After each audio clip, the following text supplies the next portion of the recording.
oh Dios de Isaac.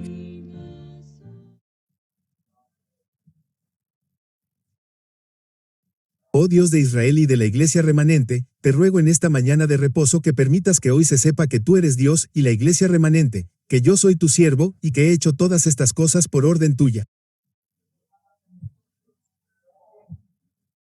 Escúchame, oh Señor. Por favor, escúchame y envía tu espíritu desde el cielo. Abre la fuente del cielo y permite que se derrame una bendición con profunda convicción de corazón para que podamos prepararnos antes de que sea demasiado tarde.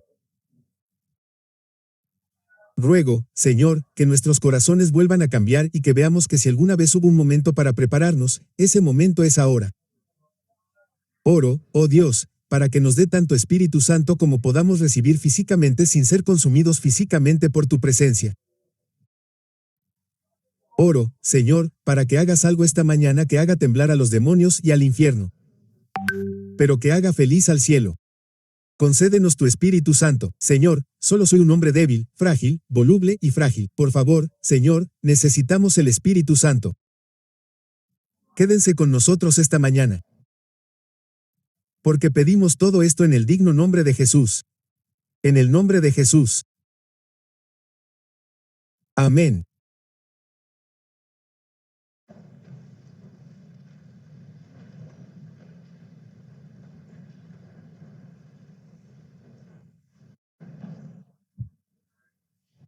Si toman sus Biblias y van al último libro de la Biblia, al libro de Apocalipsis 12. Van al libro de Apocalipsis, capítulo 12. Y cuando lleguen allí, háganmelo saber diciendo amén. Si estuvieron aquí anoche, entienden por la palabra de Dios que estamos viviendo en una época extraordinaria. Descubrimos que estamos viviendo en una época en la que está en juego el verdadero problema. Y aquellos que entienden el verdadero problema, pueden ver en los acontecimientos que están ocurriendo a nuestro alrededor el desarrollo de una tormenta inminente. No solo una tormenta normal, sino una tormenta profética que se está desarrollando a nuestro alrededor. De hecho, mis hermanos y hermanas, no importa. Donde quiera que miren, pueden ver que la escritura está en la pared. Ya sea que mires política, educativa, económica, religiosa o socialmente, donde quiera que mires, la escritura está en la pared diciéndonos que el tiempo no puede continuar por mucho más tiempo. De hecho, estudiamos que esa gran controversia entre Cristo y Satanás que se ha prolongado durante casi 6.000 años está a punto de terminar. Y donde quiera que vayamos, necesitamos entender esto. ¿Por qué? Porque hermanos y hermanas, Satanás entiende que su ataque a esta generación tiene que ser mayor que a cualquier otra generación anterior. ¿Por qué?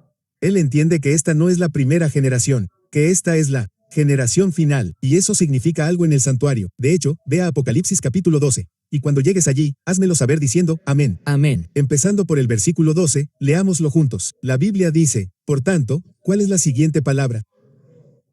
Alegraos, cielos, y los que moráis en ellos. Pero observa el cambio en el tono. Alegraos, cielos. Pero fíjense ahora que dice, ¿hay de quién más? De los moradores de la tierra y del mar. ¿Por qué? Porque el diablo ha descendido a vosotros con gran ira. ¿Por qué se enoja aún más? Dice, porque no adivina. Eso no es lo que dice la Biblia. La Biblia dice, porque sabe que tiene pero qué. Él lo sabe. Y mis hermanos y hermanas, Satanás es un genio que entiende los tiempos. De hecho, lo reconoce hasta el punto de que todo lo que está haciendo ahora es tomar posesión de las mentes de los jóvenes y los adultos. Y el diablo está haciendo bien su trabajo. Miren ahora mismo, ha creado todo tipo de artimañas para obtener el control de la mente del hombre. Ya saben lo que dice el profeta en el conflicto de los siglos. El profeta dice, Satanás sabe muy bien que aquellos a quienes puede hacer que descuiden la oración y el escudriñamiento de las escrituras serán vencidos por sus ataques. Y así dice, esto es lo que dice el profeta, que inventa todo tipo de artimañas posibles. Ahora sabes que ese era un profeta. Ahora dime, ¿cómo llamas a tu teléfono celular hoy en día? Dispositivo. ¿Cómo llamas a tu iPad hoy en día? Dispositivo. ¿Cómo llamas a toda tu supuesta tecnología hoy en día? Dispositivo. El profeta nunca lo vio, y sin embargo, dijo que el diablo crearía dispositivos. Y hoy en día, la mayoría de esta generación es lo que podemos llamar una generación TNT. Dirás, ¿qué quieres decir? No estoy hablando de dinamita. TNT está hablando de que somos una generación de mensajes de texto y tweets. Tuitea y envía mensajes de texto. Generación TNT. ¿Dices lo que quiero decir? Vayas donde vayas, tienes que tuitear a alguien. Es increíble cómo lo hace el diablo. Te cambias los calcetines. Tuitea. Quiero decir, ¿a quién le importa? Te cambias tú mismo. Te pones un suéter. Tuitea. ¿A quién le importa? Nos conmueve la necedad cuando el verdadero problema está delante de nuestros propios ojos. No solo tuitea, sino envía mensajes de texto. Tuitea, envía mensajes de texto. Ahora vas a la iglesia, envía mensajes de texto. Es increíble, ¿sabes? Deberíamos morirnos enviando mensajes de texto en la iglesia. Vas a la escuela, envía mensajes de texto. Examen final, envía mensajes de texto. Vas al avión y envías mensajes de texto. En todas partes, envías mensajes de texto. De hecho, no sé por qué, pero incluso en el baño tienes que enviar mensajes de texto. Quiero decir, díganme la verdad, hermanos y hermanas. Somos una generación que envía mensajes de texto. Y es asombroso, se lo digo a cada congregación, es asombroso. Respondemos a cada mensaje de texto que nos da el diablo, respondemos a cada mensaje de texto que nos da el mundo. Pero en la Biblia, Dios nos ha dado más de 30,000 mensajes de texto que no respondemos. ¿Por qué? Signo de apertura de interrogación. ¿Cómo se ha apoderado el diablo de nuestras mentes? ¿Qué ha hecho el diablo por ti para que le seas tan fiel? ¿Cómo para que le respondas? Comerás su comida, te pondrás su ropa. Escucharás su música, irás a su lugar de entretenimiento. ¿Qué ha hecho el diablo por ti para que le seas tan fiel? Cuando Jesús nos ha dado su vida, Jesús está ministrando por nosotros ahora mismo. ¿Cómo es que Jesús murió por nosotros y nosotros vivimos para el diablo? No sé ustedes, pero yo voy a decir esto. Jesús murió por mí, así que yo voy a vivir para Él. ¿Qué dicen? Amén. Y así, mis hermanos y hermanas, vemos que el diablo tiene posesión casi completa de esta generación. Pero la Biblia dice que la razón es porque sabe que su tiempo es muy corto. De hecho, quiero que noten lo que el profeta dice sobre esto en el libro Primeros Escritos, página 119. Leámoslo juntos. Dice, que no vi el mundo, pero vi que el remanente no estaba preparado. Dice que, por lo que vendrá sobre la tierra, una estupidez como la que parece estar presente en las mentes de la mayoría de los que profesan creer que no estamos teniendo el primer mensaje, sino el que. Y luego la profeta dice con una terrible semejanza. Da una frase que se repite con creciente intensidad. ¿Y saben lo que dice la frase? Dice que mi ángel clamó con toda simpatía. Digámoslo juntos. Prepárense. Prepárense. Prepárense. Porque lo más feroz del Señor está por venir. Su ira se derramará sin mezcla de misericordia, y ustedes no están listos. ¿Su corazón, no sus vestiduras? Una gran obra debe hacerse por Él. Les voy a decir algo. Una gran obra debe llevarse a cabo con nosotros y sucederá tanto en nuestro interior como en nuestro exterior, hasta el punto de que seremos iguales a Jesús. Por eso el mensaje del cielo es, prepárense, prepárense, prepárense. Es casi como lo que Jesús le dijo a Judas. ¿Recuerdan lo que Jesús le dijo a Judas? Dijo, hagan lo que hagan, más vale que lo hagan pronto. De hecho, la Biblia dice en Apocalipsis 12, noten la última línea. Quiero que se concentren en esta última línea del versículo 12, que dice, porque el diablo ha descendido a ustedes con gran ira, porque, noten, no adivina. Porque él, ¿cuál es la siguiente palabra? Sabe que no tiene más que un hijo. Ahora díganme algo. ¿Cómo es que el diablo ha tenido tanto éxito en engañarnos? ¿Por qué el diablo sabe que le queda poco tiempo? Parece que todo el mundo lo sabe, excepto los adventistas del séptimo día. El diablo lo sabe. El mundo lo sabe. Las iglesias populares babilónicas lo saben. Les voy a mostrar que incluso ahora mismo, hermanos y hermanas, la iglesia cristiana primitiva lo sabía. Dijeron que, sabiendo el tiempo, ya es hora de hacer qué, despertarse del sueño. ¿Saben que los primeros adventistas lo sabían? Los 7 pioneros adventistas lo sabían, y los únicos lo suficientemente tontos como para pensar que no podemos saberlo somos ustedes. Y yo. Ahora, mis hermanos y hermanas, ¿saben que incluso el Papa sabe el tiempo? Miren lo que dice, donde quiera que voy, me sorprende que la revista Time diga, aquí está la revista Time, miren lo que dice, esto es lo que dijo el Papa, permítanme respaldarlo, dice que el Papa Francisco dice que su tono puede ser menor que qué. Ahora bien, esto fue en 2015, yo volví aquí quizá en 2013. Creo que estuve aquí hace 4 años y hablamos de algunas de estas cosas. Esto aún no había sucedido, otras cosas aún no habían ocurrido. Hoy les mostraremos que el tiempo casi ha terminado. Dice, siento que el Señor me ha puesto aquí para qué. Ahora escúchenme, ¿quién dijo eso? Las mismas palabras están en las Escrituras. El diablo dice que sabe que le queda poco tiempo, y si no creen en la Biblia y en el espíritu de profecía, tal vez crean que la revista Time dijo que le quedaba poco tiempo, hermanos y hermanas. Ahora bien, sabemos que el mundo y el diablo saben que le queda poco tiempo. Pero mi pregunta es esta: ¿cómo sabe el diablo que le queda poco tiempo? ¿Es porque es infinito en conocimiento? ¿Es así como lo sabe? Ahora bien, el diablo me creó. La transformación nos dice que de la misma manera que él lo sabe, nosotros podemos saberlo si estudiamos. Y Profetas y Reyes, página 686. Leámoslo juntos. ¿Qué dice? Dice, ¿cuándo Dios qué? Cuando la palabra escrita de Dios fue dada a través de los profetas hebreos, no del hombre, sino que, Satanás. ¿Cuál es la siguiente palabra? Signo de apertura de interrogación. ¿El diablo estudia? ¿Sí o no? Signo de apertura de interrogación. ¿Basta con estudiar la Biblia? No. Saben, hermanos y hermanas, que el diablo estudia, pero el problema es que el diablo estudia, pero no confía ni obedece. Como ven, el compositor dice, confía y obedece. Porque no hay otra manera de ser feliz en Jesús, sino que confiando y obedeciendo. El interludio dice, Satanás estudió con diligencia los mensajes concernientes al Mesías. Trazó cuidadosamente las palabras que delineaban con inconfundible claridad a Cristo. ¿Cuál es la siguiente palabra? Obra entre los hombres. Anoche les mostramos la importancia de esta palabra. Dice como sufrimiento. ¿Cuál es la siguiente palabra? Ahora denme el símbolo de ese sacrificio sufriente, un cordero. Dice y como qué. Rey conquistador. ¿Qué símbolo es ese? Un sacerdote. Alguien dice que pensaba que había una diferencia, pero recuerda que existía algo llamado el sacerdocio de Melquisedec. Melquisedec era sacerdote y rey al mismo tiempo. Dice que esto habla del cordero y el sacerdote. Dice que Satanás estudió la obra como cordero y como este rey sacerdote conquistador. Y en las filas de pergaminos de las escrituras del Antiguo Testamento, leyó que cuáles son las dos palabras siguientes. Ese que iba a aparecer cuando ves esa, 1, mayúscula. Sabes que solo hay un hombre. Me encanta su nombre. ¿Cómo se llama? Jesús. Dice que uno iba a aparecer, que iba a ser llevado como cordero al matadero. Sus visitas eran más que las de cualquier hombre, y su forma más que la de los hombres. Amén. Signo de apertura de interrogación. ¿Qué hacen estas profecías que Satanás haga? Temor y temblor. Me encanta hacer temblar al diablo. ¿Qué dices? Amén. Ahora, mis hermanos y hermanas, quiero hacerles una pregunta. ¿Qué piensas de todas las profecías desde Génesis hasta Malaquías, pero hasta Apocalipsis? ¿Cuál crees que es una de las profecías que más asusta a Satanás cada vez que la lee, cada vez que la ve? ¿Cuál crees que es la profecía que más odia? Háblame, alguien. Génesis, capítulo 3, versículo 15. ¿Te fijas en esto? ¿Y qué pondré? Enemistad entre ti y la mujer, entre tu descendencia y la descendencia suya. Ahora, fíjate en esa descendencia de Jesús. ¿Qué le va a hacer al diablo? ¿Qué le hará?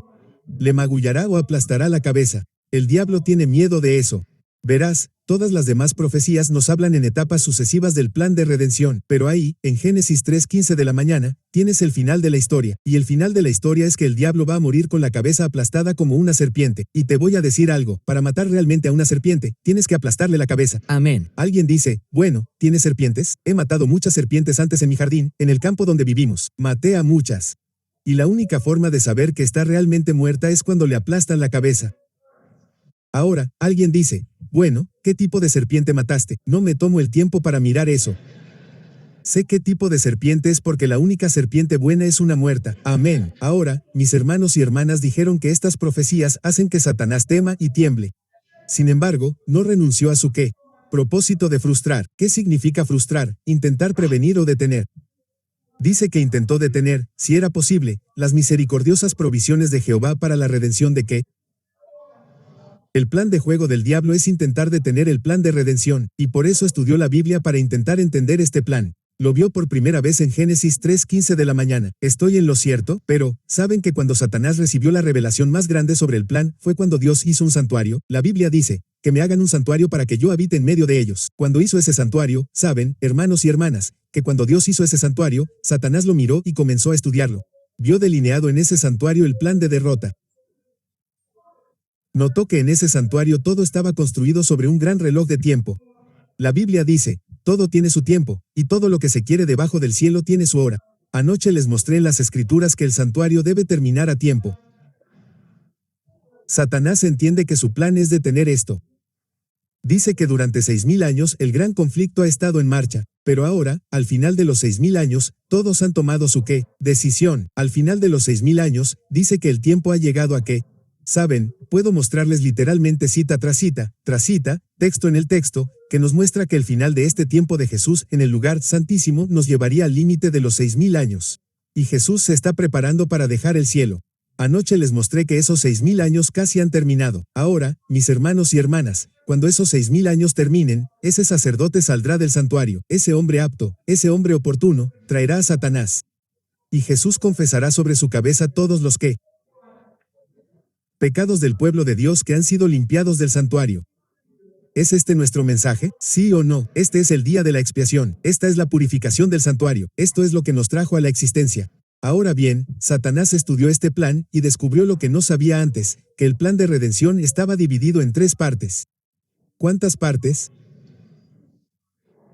3 partes, representadas por la obra en el atrio exterior, la obra en el lugar santo y la obra en el lugar santísimo. Digámoslo juntos. ¿Cuántos lugares? Signo de apertura de interrogación. ¿Cuáles son los 3 lugares? ¿Cuál es el primer atrio exterior? Segundo lugar santo. Tercer lugar santísimo. Les voy a dar una advertencia. Veo a alguien hablando. Veo a algunas personas hablando que no deberían hablar. Les voy a dar una advertencia la primera vez. No quiero que se sientan avergonzados. Este no es un lugar para hablar. Tienen a todo Maryland para hablar. Pero si vienen a esta sala, queremos escuchar Jesús. Amén. Amén. Y habrá mucha gente afuera que querrá tomar tu lugar si no quieres estar aquí. Amén. Ahora, mis hermanos y hermanas, ¿saben? La Biblia dice: agárrense fuerte, no sea que alguien les robe comillas. Ahora, escuchen, no quiero que nadie me robe la corona. Creo que Jesús puede fabricar suficientes coronas para que alguien me robe la mía. Ahora, esto dice que Satanás entendió a través del santuario que el plan de redención se dividiría en 3 partes. Y el diablo dice: lo veo. Él sabía que el nombre del juego era como el béisbol. 3 strikes y adivinen qué. Estás fuera. Lugar santo, lugar santísimo. Sabía que esos 6000 años se dividirían en ese tiempo porque después de que Jesús terminara la obra dentro del lugar santísimo, el sacerdote que había purificado el santuario saldría de ese santuario y haría algo con ese chivo expiatorio. Tomaría sus manos y las pondría ¿dónde? ¿Lo dice la Biblia? ¿Sí o no? Signo de apertura de interrogación. ¿Dónde lo dice la Biblia? En Levítico. Vayamos allí rápidamente. Levítico 16. Estudiamos esto anoche. Vayan a Levítico 16. Levítico capítulo 16. Y cuando lleguen allí, háganmelo saber diciendo amén. Saben, hermanos y hermanas, que fue el día de la expiación el que dio existencia a la séptima iglesia adventista. Fue el día de la expiación el que nos hizo entender dónde está Jesús, qué está haciendo. Pero en esta generación final, hemos desarrollado amnesia. Hemos olvidado quiénes somos. Y la Biblia dice en Levítico 16, comenzando en el versículo 20, hablando del día de la expiación. Fíjense ahora al final del día de la expiación comenzando en el versículo 21, cuando lleguen allí, háganmelo saber diciendo amén. Leámoslo juntos. La Biblia dice: y cuando haya terminado de reconciliar el lugar santo hablando del lugar santísimo, y el tabernáculo de reunión que es el lugar santo y el altar, ¿qué traerá? Ahora la pregunta es: ¿esto es al comienzo del día de la expiación o al final del día de la expiación? Signo de apertura de interrogación. ¿Cómo lo sabemos? Dice: cuando hubo terminado. Ahora fíjense al final del día de la expiación. Versículo 21. El versículo 21 dice: y Aarón, el sumo sacerdote que representa a Jesús, impondrá ¿cuántas manos? Comillas, ambas manos. Sobre la cola del chivo expiatorio. Me aseguro de que lo estudies. Anoche señalamos esto. Pregunta: ¿por qué pone su mano sobre la cabeza del chivo expiatorio en lugar de su cola, sus pies o su espalda? ¿Por qué la cabeza? Háblame. Porque es hora de hacer ¿qué? Aplastarle la cabeza. Comenzó en el Calvario, pero esa obra no terminó en el Calvario, se terminará en el día de la expiación en el lugar santísimo, y la Biblia dice que, como resultado de esto, ahora fíjate en lo que aplasta su cabeza. Lo que aplasta su cabeza no son las manos del sacerdote. Lo que aplasta la cabeza del chivo expiatorio. Fíjate, continuemos. Dice: y confesar o transferir sobre él. ¿Cuánto? Todas las iniquidades de los hijos de Israel. Pregunta: ¿qué es iniquidad? ¿De qué habla eso? Pecado. Todas las iniquidades. ¿Qué más? ¿Y todo su qué? Pregunta: ¿qué es transgresión? ¿Qué es pecado? Y luego continúa diciendo: ¿y qué más? Signo de apertura de interrogación. ¿Y todo su qué? 3 veces. Todas sus iniquidades, todas sus transgresiones, todos sus pecados. ¿Qué? 3 veces. Oh, no tenemos tiempo para explicar por qué 3 veces. Voy a decirles esto. Esta es la misma razón por la que la inspiración dice prepárense. Notarán que hay un ritmo en los 3. Hay un ritmo en la deidad. Hay un ritmo en cómo sucede esto. Y mis hermanos y hermanas, hay un ritmo que el diablo está tratando de falsificar. Notarán que tiene una unión triple falsa de la que hablaremos más adelante. La Biblia dice que el diablo quiere destruir Dios, pero Dios tiene la última palabra. Él va a poner todos esos pecados, todas esas transgresiones, todas esas iniquidades, y las va a poner sobre la cabeza del macho cabrío, y las enviará por mano de un hombre preparado. Ahora bien, mis hermanos y hermanas, ¿cuánto pecado se pondrá sobre la cabeza de Satanás? ¿Cuánto pecado? Todo. Ahora bien, si todo el pecado se va a poner sobre la cabeza de Satanás, ¿con cuánto pecado quedarán? Signo de apertura de interrogación. ¿Cuánto? Ahora bien, si no les queda ningún pecado, porque la Biblia dice que todo desaparecerá al final del día de la expiación, entonces si no les queda ningún pecado, y se quedan sin pecado, entonces no son pecadores. ¿Qué son? Sin pecado. Sin pecado. Por lo tanto, al final del día de la expiación, Dios debe producir una generación de pecado, no una generación doble. Eso ya lo tenemos. Lo que quiere producir es una generación sin pecado. Y este es el verdadero problema en la generación final. Signo de apertura de interrogación. ¿Puede Dios producir? Ahora, lo sé hoy, al estar tan cerca de algunos de nuestros pecadores de influencia, sé que el diablo nos ha enseñado que vamos a estar pecando hasta que Jesús venga. Que el hombre no puede volver a la perfección. Pero, hermanos y hermanas, eso no está en la Biblia. Si un hombre está pecando hasta que Jesús venga, se perderá. Amén. Jesús nos sacará del pecado. Jesús nos dará la victoria sobre el pecado, y es asombroso. Todo lo que tienes que hacer es hacer una simple pregunta: ¿qué pecado es más poderoso que Jesucristo? Verás, cuando empiezas a hablar de forma ambigua y descuidada, no podemos obtener la victoria sobre el pecado, es cuando hablas descuidadamente. Pero cuando empiezas a ser práctico, dime qué pecado es más poderoso que mi Salvador. ¿Es un mal carácter más fuerte que Jesús? ¿Es la pornografía más fuerte que Jesús? ¿Es la homosexualidad más fuerte que Jesús? ¿Es la fornicación más fuerte que Jesús? ¿Es el orgullo más fuerte que Jesús? ¿Es el egoísmo más fuerte que Jesús? Entonces, ¿qué es más fuerte que Jesús? Nada. Entonces eso significa que podemos vencer. Porque donde abunda el pecado, no abunda la gracia. Eso no es lo que dice la Biblia. La Biblia dice que donde abunda el pecado, ¿qué abunda la gracia? Mucho más. Entonces, hermanos y hermanas, díganme, ¿por qué cantamos sobre esto si no lo creemos? ¿Serían libres de la carga del pecado? ¿Qué hay? Poder en la sangre. Poder en la sangre. ¿Vencerían al mal? Una victoria. Hay un poder maravilloso en la sangre. ¿Por qué lo cantamos si no lo creemos? Quizás por eso los himnos fueron desechados. Y ahora ponen en este lugar a Kurt Franklin. Ponen en este lugar a Lionel Harris. Ponen en este lugar a Richard Smallwood. Esto no nos dará la victoria en el día de la expiación. Amén. Esa pequeña palabra los hará pequeños. Miren, hermanos y hermanas, tienen que entender que Dios está tratando de levantarnos. Richard Smallwood no sabe nada del día de la expiación. Signo de apertura de interrogación. Saben que si un ministro en el día de la expiación, si hubieran permitido que un músico pagano entrara al santuario en el día de la expiación, habrían sido fulminados. Estamos en el antitípico día de la expiación. Tenemos amnesia espiritual. Hemos perdido el conocimiento de quiénes somos. Amén. Mis hermanos y hermanas, Dios está tratando de traernos de vuelta a este día. La Biblia dice que al final de ese día de expiación, alguien obtendrá la victoria. Alguien dice, bueno, eso es porque no tienes educación, no eres inteligente. Si vas a nuestras escuelas y obtienes un doctorado, tal vez te vuelvas más inteligente. Tal vez eso sea parte de nuestro problema. Creemos que somos demasiado sabios, a veces más sabios que Dios. De hecho, quiero ver si alguien condujo hasta aquí hoy. Déjame ver la mano de alguien que condujo hasta aquí hoy. Muy bien, hermano. ¿De qué color era el vehículo que conducía? Conducía un vehículo blanco. Muy bien, te pongo en un aprieto, pero está bien. Ahora, digamos que le digo a este hermano que conduce hasta aquí hoy diciendo que tiene un vehículo blanco.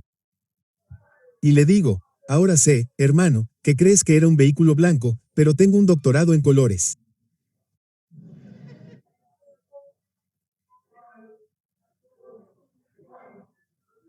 Conozco el griego y el hebreo de los colores, y sé que lo que crees que es blanco es en realidad un púrpura neón. ¿Qué dirías, hermano? Dirás, bueno, tiene su doctorado. Supongo que eso lo resuelve. ¿Es eso lo que dices? No, no. Mis hermanos y hermanas, cuando estás en tu sano juicio dices, sé lo que dices, pero también sé lo que veo. Juan el Revelador dice lo mismo. No me importa lo que el hombre diga. Bueno, el griego dice esto, el hebreo dice esto. Juan el Revelador dice, yo sé lo que vi. En Apocalipsis 14, como resultado del mensaje del tercer ángel, se produce un pueblo que dice, aquí está la paciencia de los santos. Aquí están los que ¿qué hacen? Guardan los mandamientos de Dios, no están pecando, arrepintiéndose, cayendo, babeando, levantándose, volviendo a caer. Dice, aquí están, guardan los mandamientos de Dios. ¿Por qué? Porque tienen la fe de Jesús. Aman tanto a Jesús que preferirían morir antes que pecar. Esto vindicará el carácter de Dios ante el universo. Debe verse que se puede producir un pueblo que pueda vivir en esta tierra sin pecado bajo el poder del diablo, y aún así, mediante el poder de Jesús, vivir victoriosamente sobre todo pecado. Esto demostrará que hay gloria y poder en Jesucristo. No sé ustedes, pero yo quiero estar de ese lado. ¿Qué dicen? Dios dará una demostración completa y final de este amor de Dios. Y el diablo está tratando de detener esta obra porque sabe que al final esto es lo que va a suceder. Ahora bien, ¿qué le sucede a Satanás cuando la obra de redención en el día de la expiación llegue a su fin? Le golpearán la cabeza. Por lo tanto, su plan de juego es intentar evitar que esto suceda. Y dice, ¿qué diré para despertar al pueblo remanente de Dios? Se me mostró que hay escenas terribles ante ellos. Satanás y sus ángeles están ejerciendo todo su poder, no solo sobre el mundo, sino sobre quién, el pueblo de Dios. ¿Por qué? Él sabe que si duermen, no habrá fotos ahora mismo. Solo queremos tomar. No más fotos, por favor. Estamos en el tormento. No más fotos. Dice que sabe que si duermen un poco más, que está seguro de ellos. Porque su destrucción es segura. El diablo dice que no tienen que dormir para siempre. El diablo dice que si duermen un poco más, ¿por qué? Porque sabe que todo tiene su tiempo y todo lo que se quiere debajo del cielo tiene su hora.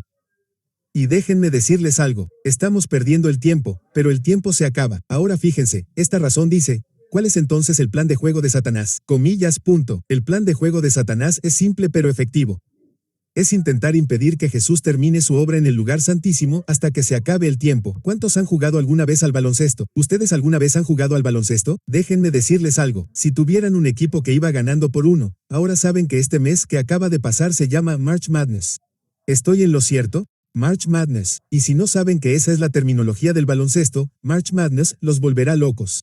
Pero les voy a decir algo que, en medio de lo mejor que les podría haber enseñado, fue esto, que si en el baloncesto un hombre va ganando por 1, está tratando de ganar el campeonato y tiene el balón, no está intentando hacer un tiro si va ganando por 1. ¿Saben lo que va a hacer?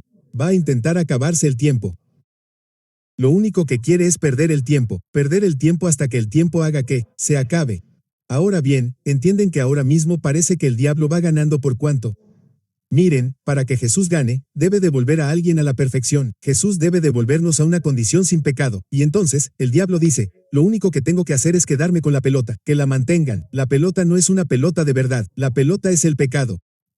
Que si puede mantener el pecado en nuestras manos solo un poco más de tiempo, entonces Satanás ganará el gran conflicto. Y entonces, mis hermanos y hermanas, saben que el diablo dice que se lisonjea a sí mismo. Miren ahora. Dice, desde su caída, Satanás ha estado trabajando para establecerse como gobernante de esta tierra, vio las ofrendas de sacrificio que habían sido ordenadas para representar a Cristo muriendo por la raza. Intentó de todas las maneras posibles pervertirlas para que la gente perdiera de vista su qué, comillas, punto, y leámoslo juntos. Dice que desde la era judía hasta, digamos, hasta 2017, la guerra de Satanás ha estado dirigida contra el Hijo de Dios y su obra. Recuerden que hay una obra en el atrio exterior, una obra en el lugar santo, una obra en el lugar santísimo, pero al final de la obra en el lugar santísimo, la cabeza de Satanás estará allí, así que su único plan es impedir que Jesús termine la obra dentro del lugar santísimo hasta que se acabe el tiempo, porque tiene que suceder a tiempo. Dice, y él todavía, observen al diablo, ¿qué sigue haciendo?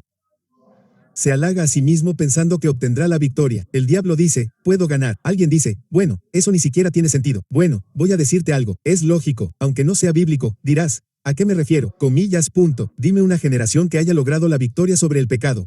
Mira los 6000 años. Abraham, él envió. David, él envió.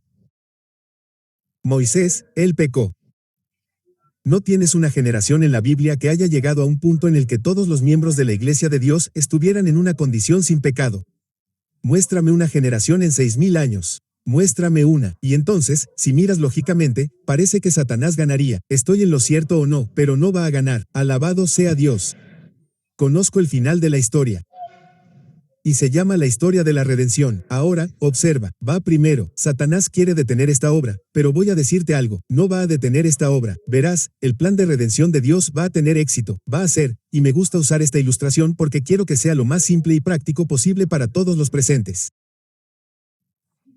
Jesús en el santuario tiene algo llamado lavadora. ¿Una qué? Lavadora. Una lavadora celestial. Alabo a Dios porque Él también tiene una. Verás, porque soy un pecador y necesitaba lavarme. ¿Qué dices? Ahora, escúchame. No me importa lo cara o lo económica que sea tu lavadora. ¿Sabes? Esa es una palabra elegante para decir barata. Amén. No me importa lo cara o lo económica que sea tu lavadora. Solo tienen 3 grandes fases en un ciclo. 3, solo 3 fases. Ahora bien, si tienes una buena lavadora y sabes de lo que estoy hablando, ¿me acompañarías en los 3 ciclos? ¿Cuál es el primero? Lavar. Ahora bien, alguien dijo, bueno, esa no es mi lavadora. Pagué mucho dinero, $1000. Mi lavadora tiene prelavado. No sé de qué está hablando. Ahora escucha, no me importa si es prelavado, después del lavado, para lavar. Incluso puede ser enjuague bucal. Adivina qué, lavar. Lavar. ¿Qué más? Enjuagar. ¿Qué más? Centrifugado. Digámoslo juntos. Lavar. Enjuagar. Punto. Centrifugado. Ese es el plan de redención. Digámoslo una vez más. Lavar.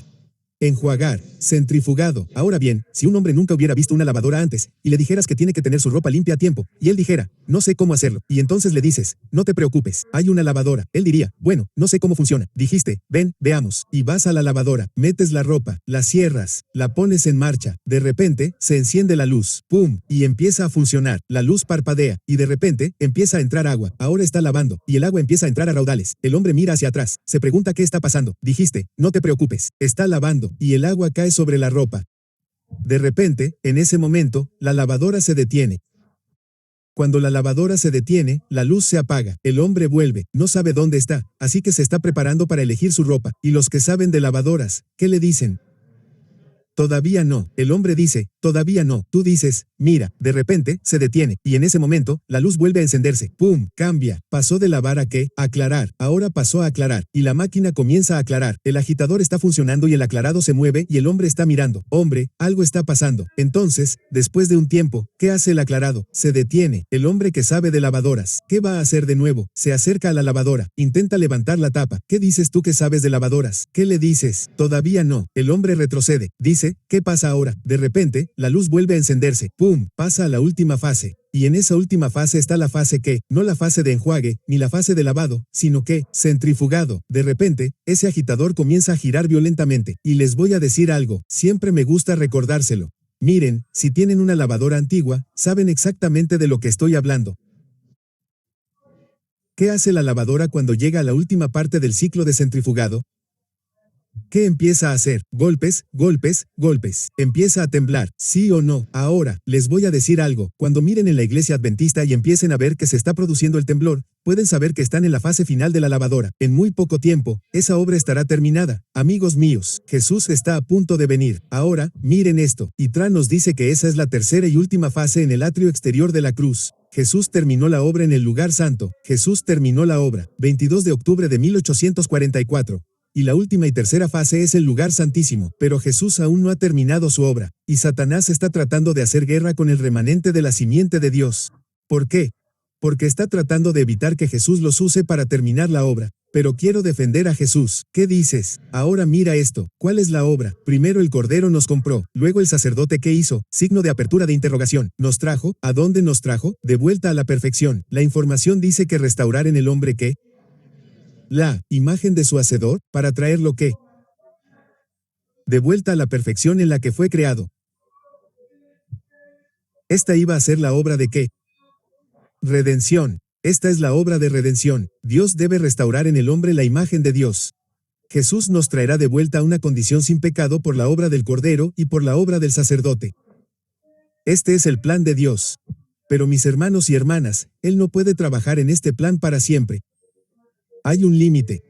¿Saben lo que es o cuál es el límite? Hermanos y hermanas, ustedes saben que no tenemos 7 minutos y 6 años. Saben que cuando se apruebe la ley dominical nacional, será demasiado tarde para que los adventistas del séptimo día intenten eliminar el pecado de nuestras vidas. De hecho, vayan a Apocalipsis. ¿Qué libro puedo decir? Vayamos a Apocalipsis 14. Miren Apocalipsis, capítulo 14. Ahora, observen lo que dice el profeta. Vayan a Apocalipsis 14. Ahora, me dicen que todavía hay personas en Maryland que creen en el espíritu de profecía. ¿Creen en la profecía espiritual? Alabado sea Dios. Volumen 9, página 97. Leámoslo juntos. Dice, ¿cómo dice la siguiente palabra? Muchos que aún no han escuchado las verdades de prueba para qué. Comillas. Y vamos a descubrir que no está hablando de 7 adventistas. Ya saben, ahora mismo la mayoría de los verdaderos cristianos no están en el centro de la iglesia adventista. Están en la iglesia bautista, la iglesia católica, la iglesia presbiteriana, la iglesia episcopal. La mayoría de ellos ni siquiera va a la iglesia. Y les digo que los demonios más grandes están en esta iglesia. Ustedes lo saben. Ahora bien, la inspiración dice que hay muchos con quienes el Espíritu de Dios está ¿qué? Conflicto. El tiempo de los juicios destructivos de Dios es el tiempo de ¿qué? No para todos. Ella está hablando de cuando se apruebe la ley del sol. Dios todavía está en misericordia y permitirá que los juicios golpeen esta tierra, pero dice que este seguirá siendo un tiempo de misericordia para aquellos que no han tenido, como dice la siguiente palabra, la oportunidad de aprender lo que es la verdad. ¿Esto habla del séptimo advenimiento? ¿Sí o no? No. Séptima administración. Bueno, tienes una Biblia. ¿Estoy en lo cierto? La Biblia dice, estudia para presentarte a Dios aprobado. No puedes culpar a tu ministerio, no puedes culpar a tu escuela, no puedes culpar a tu iglesia, no puedes culpar a tu institución. Cuando tenemos una Biblia, podemos estudiar por nosotros mismos. Tienes el espíritu de profecía, podemos leerlo por nosotros mismos. No es culpa de nadie más que nuestra. Si estamos perdidos, dice que el tiempo de los juicios instructivos de Dios es el tiempo de misericordia para aquellos que no han tenido la oportunidad de aprender lo que es la verdad.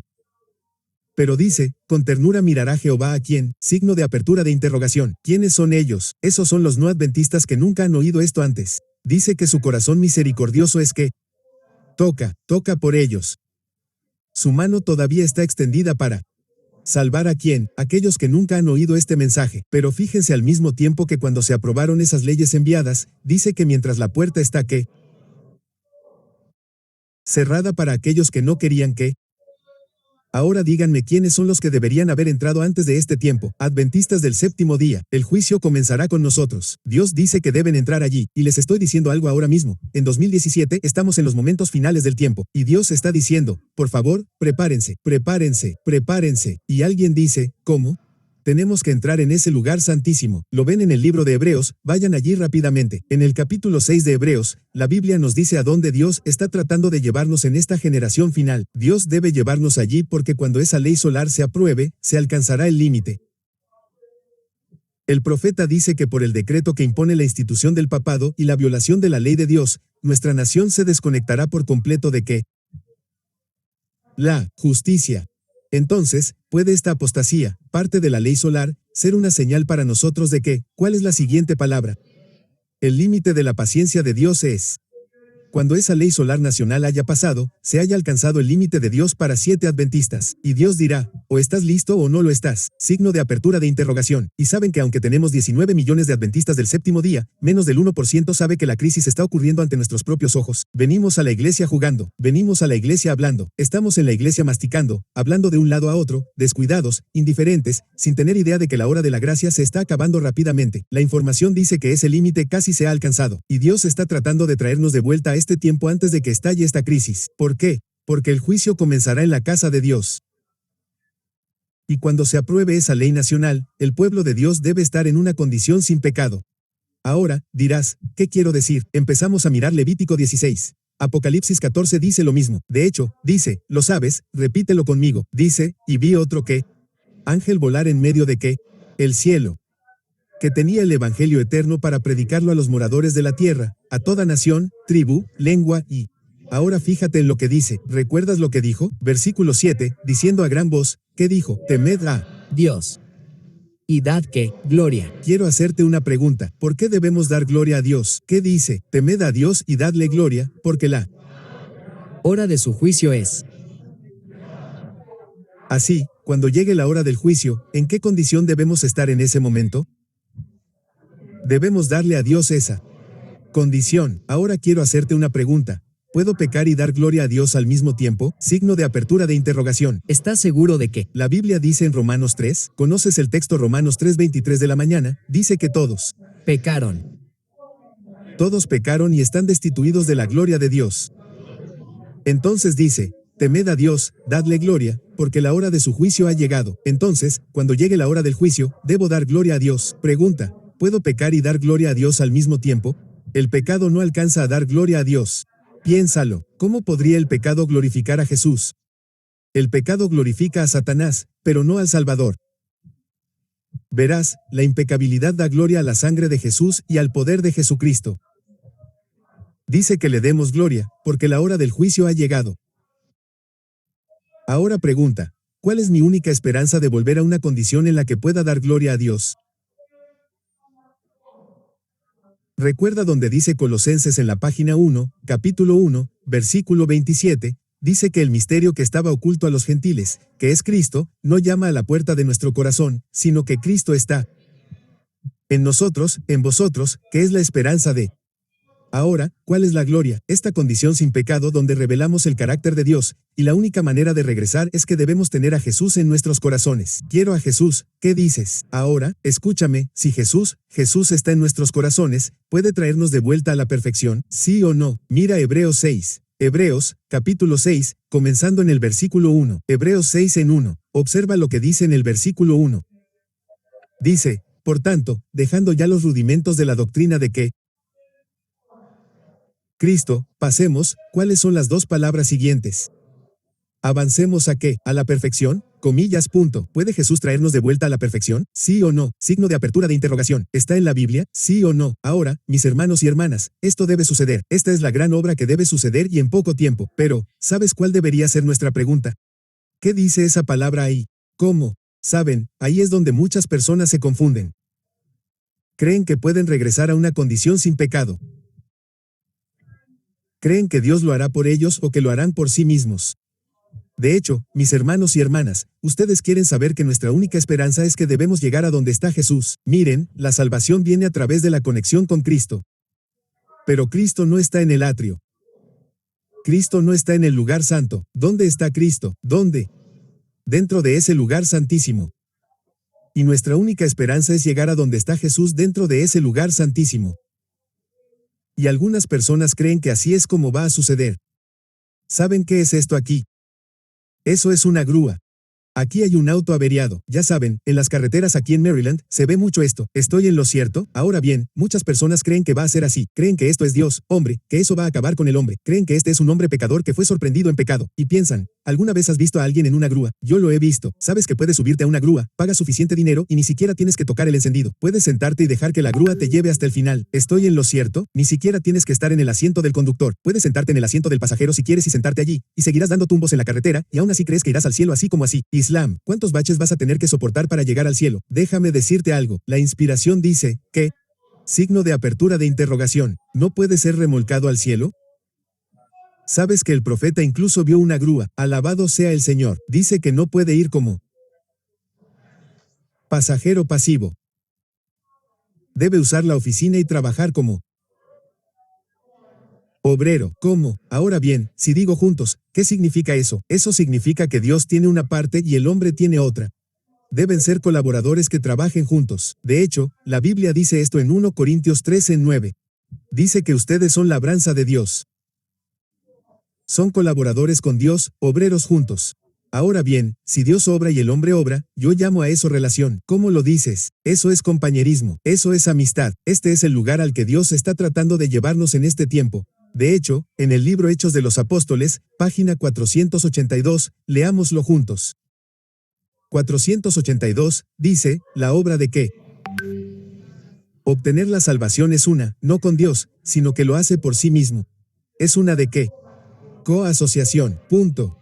¿Qué significa coasociación? Dios tiene una parte, el hombre tiene una parte.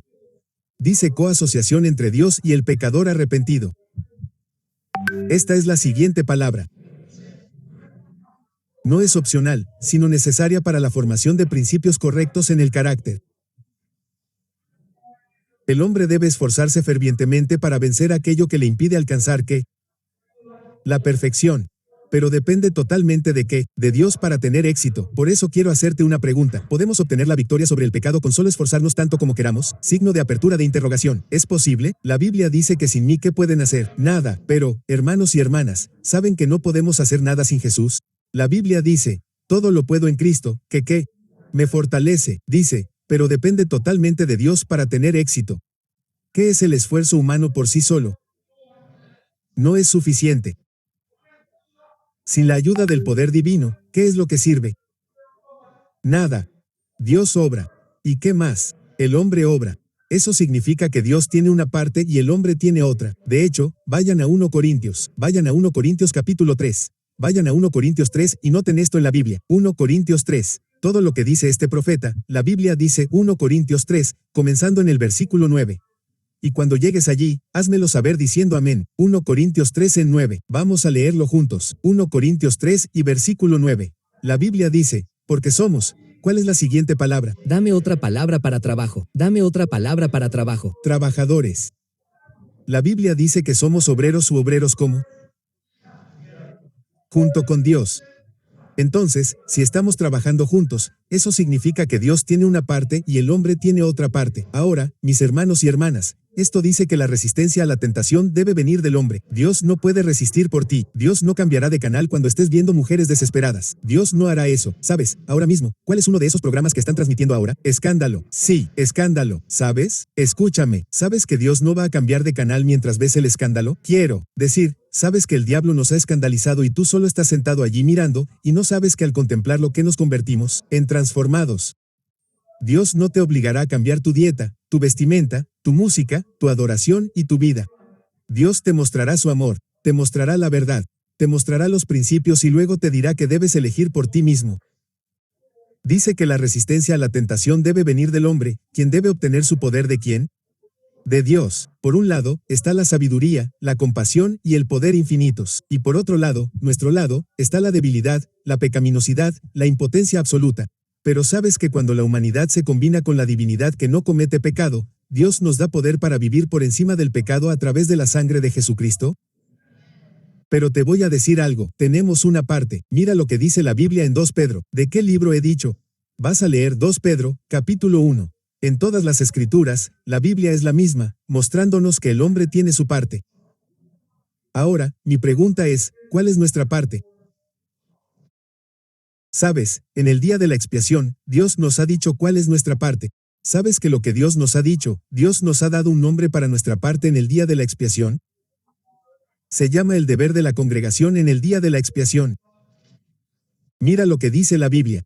Dice 2 Pedro, capítulo 1 y 2 Pedro, capítulo 1, comenzando en el versículo 3. Y cuando llegues allí, házmelo saber diciendo amén, en él.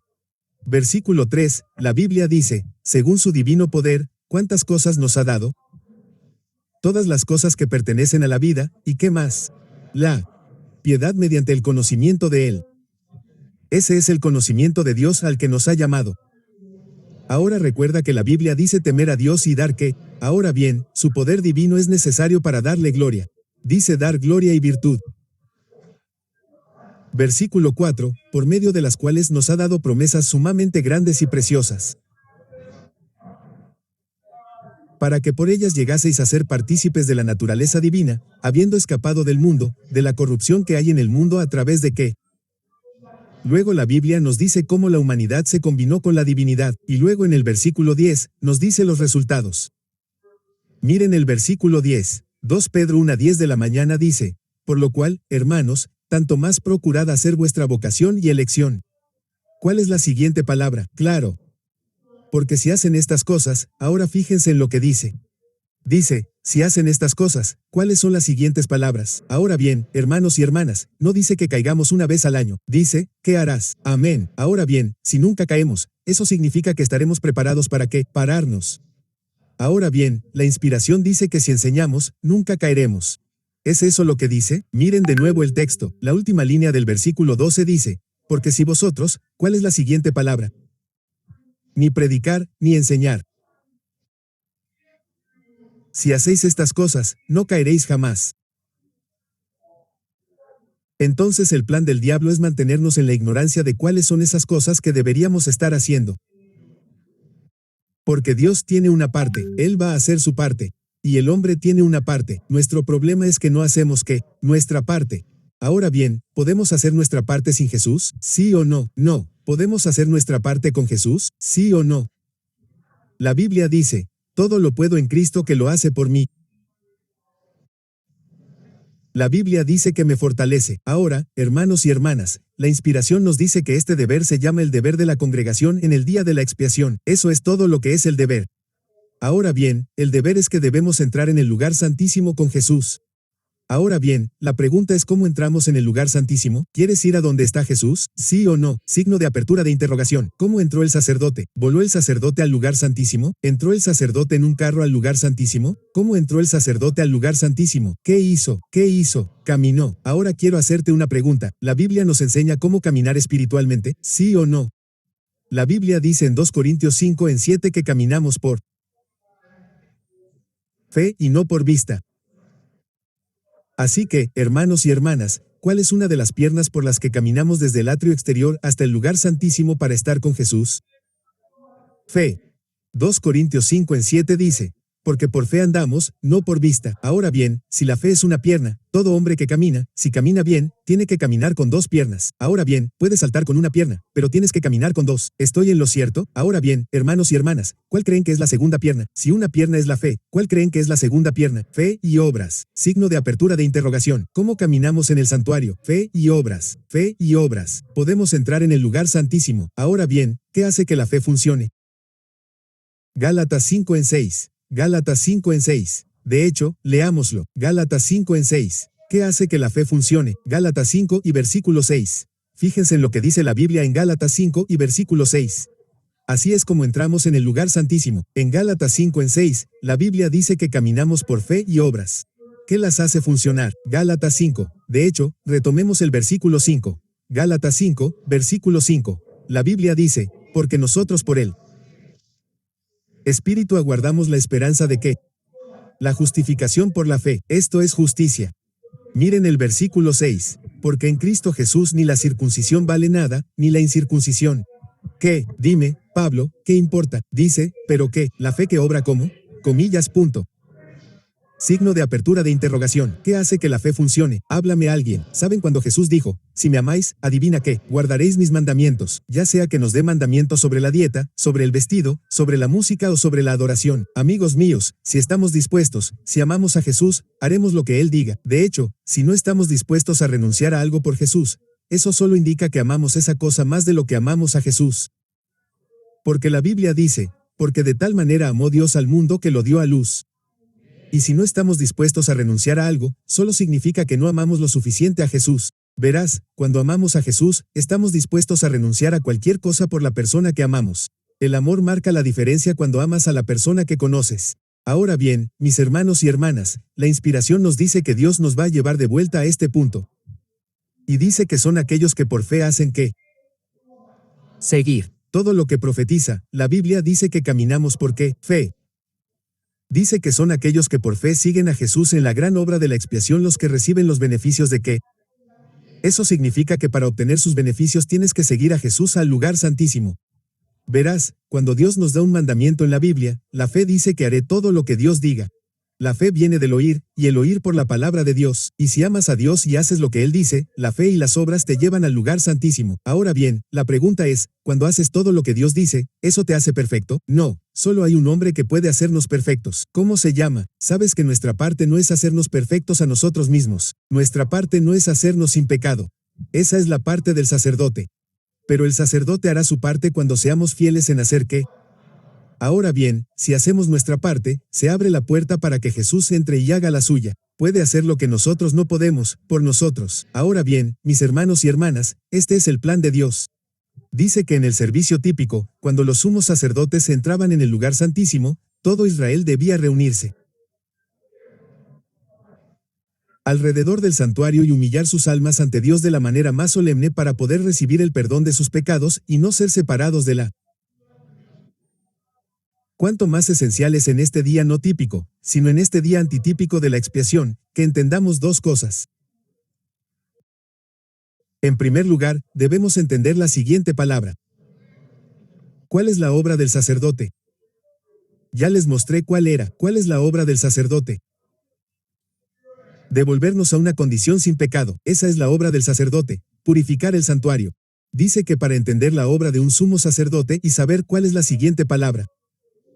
Se requieren deberes, no se piden, pero ¿qué? Ahora bien, ¿qué pasa si alguien no quiere cumplir con los deberes de la congregación en el día de la expiación? La introducción dice que no es lo que eso Significa decirme que hay deberes de la congregación en el día de la expiación y que si no cumplimos con estos deberes que se nos exigen, seremos. Ahora bien, ¿sabéis que la Biblia dice lo mismo en Levítico 23? Todo lo que profetiza la Biblia dice, y mis hermanos y hermanas, no importa lo que sea. Alguien dice, bueno, no me gustan los deberes. Bueno, ¿sabéis que dice que si no cumplimos con estos deberes en esta última generación, seremos, adivinen qué, cortados? Y Dios no quiere que seamos cortados, no quiere que seamos sacudidos. Jesús fue a la cruz para que todo pecador pudiera salvarse si acudíamos a Jesucristo. Doy gracias a Dios por el Evangelio eterno. ¿Qué dices?